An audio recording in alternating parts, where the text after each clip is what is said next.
Hi guys, so you're thinking about moving to Whistler or doing a working holiday in Whistler, or maybe you know someone looking to move here and you wanted to get some info. Well, you come to the right place. In this video, I will go over pros and cons of living in Whistler. By the way, the video you're watching right now is just me walking through the main village in Whistler on Canada Day, which is July 1st, I think. I figured this would be much better than looking at some random guy's face talking about Whistler, especially since my face isn't that much to look at. On a scale of 1 to 10, my face would be... Anyways, let's get started. I will start off with the cons first. The biggest con, and the one that everyone complains about, is rent and the condition of these rental places. It is terrible. For example, the place I was staying at, I was paying $700 a month, and I was sharing my room with 3 other guys, also paying $700 a month. And you can't even call it a room. It's basically a basement which they put some walls up, put some bunker beds in, and call it a room. If your workplace offers accommodation, then I would say go for it. It'll still be overpriced, but it would be much less, like it wouldn't be so cramped like this. Everyone flatting that I talked to was experiencing the same problem. All the landlords there try to fit in as many people as they can because, well, why not?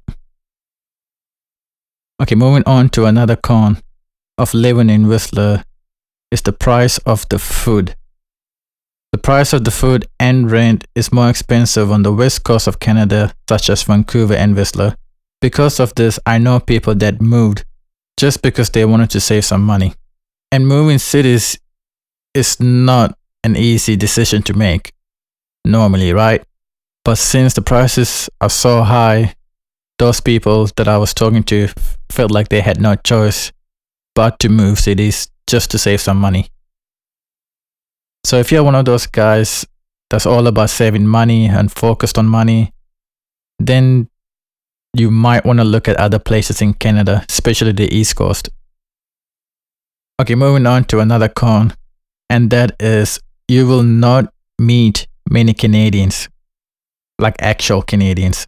And this was a big disappointment for me, because when you go to another country, you'd hope to meet and interact with the locals, right? Well, you won't get to do that in Whistler. Most of the population in Whistler are Germans or Aussies, and they're doing their working holidays as well. During my 6 months of living in Whistler, I only met 4 Canadians, and one of them was my landlord. During a holiday such as on Canada Day, which is what you're looking at right now, that's when most of the Canadians come to Whistler. Otherwise, you won't meet many actually living in Whistler. Okay, my next point can either be a con or a pro, depending on who you are. And I'm talking about drugs. Yes, drugs. Weed is legal now in Canada, and pretty much everyone smokes it. And with weed comes a whole bunch of other drugs that people want you to try with them. Again, depending on who you are, you might find this a pro and find this place really fun. Or you might be like anti-druggy type thing and concerned about someone moving there. Again, it's totally up to you. It can be a pro or a con, but you can't ignore it with the amount of weed there is over in Whistler. Okay, now on to the pros. And the biggest pro is this place. I mean, look at it. It is so beautiful. I hope they keep this place natural like this.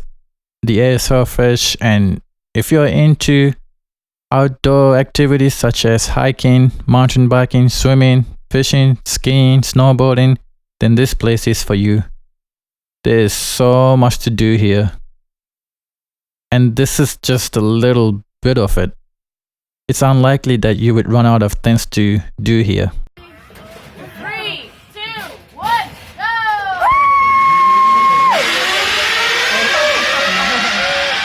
Oh my god! That is so fun! got a GoPro, but she's not even filming it because she's holding on. And here's a little insider tip. If you get your overseas driving license and get it converted to a BC license with a BC address on it, then you can get some discounts on some of these activities, the local discount. It cost me $30 to get my license converted, and the discount I got from using that license at the ATV tour was $30. So that pretty much paid for itself from my first use. It's important to note that not all places offer this local discount. Anyways, that was my little insider tip. Another pro about living in Whistler is that you are bound to see a bear. Almost everyone living in Whistler has encountered a bear. And don't worry, it won't be like this. I myself had 2 encounters with the brown bear.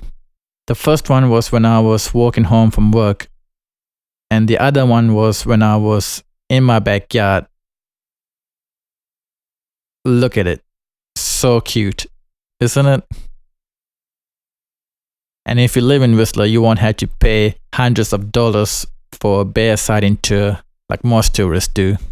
You get to see them for free. And that brings us to the end of my video. If you have your own stories and experience about Whistler you would like to share, please do so in the comment section. And if you think someone else could benefit from this video, then please go ahead and share with them. Thank you and goodbye for now.